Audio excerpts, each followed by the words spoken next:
Today's Sunshine Note is titled, What a Deal! But his wife from behind him looked back, and she became a pillar of salt. Genesis 19 verse 26. When I was a kid in school, my classmates and I would sit around at lunchtime and trade items that our moms had packed in our lunches. Most of the time, I would trade a sandwich for a sandwich or a dessert for a dessert.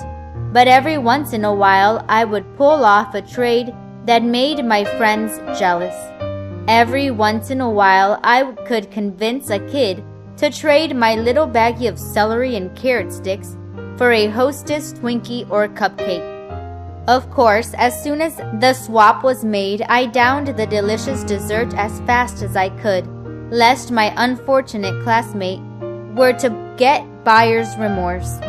Since then, I've learned that the old adage is true. One man's junk is another man's treasure.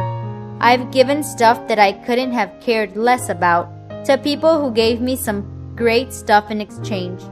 Once I even traded a bunch of old basketball cards for a tricked-out mountain bike. I still kind of wonder if one of those cards wasn't worth a pile of money. It's been said that everyone has their price, and for some things I suppose that is true. But at what price would you trade your salvation? What earthly thing would you trade heaven for?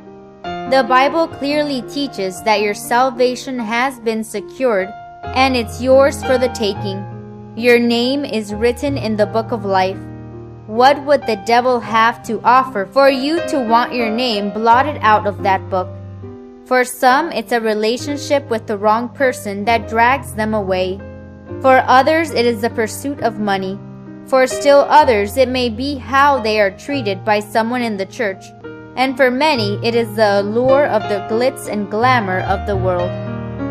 Lot's wife had her priorities so out of whack that she just couldn't bring herself to leave the bright lights and the lush lifestyle of Sodom. Even before she left that city, she traded in her crown of life for a pile of salt. What would the devil have to offer you to convince you to trade in your crown? But his wife, from behind him, looked back, and she became a pillar of salt. Genesis chapter 19, verse 26. May God bless you today.